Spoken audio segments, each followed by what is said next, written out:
ने सौता इधर देख तू, इधर स्माइला देख तू, इधर देख तू। स्माइला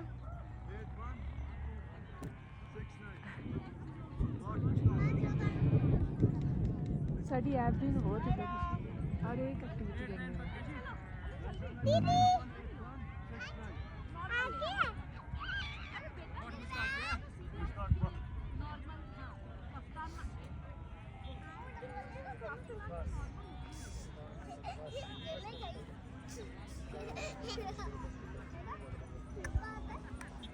खुश हैं, खुश हैं।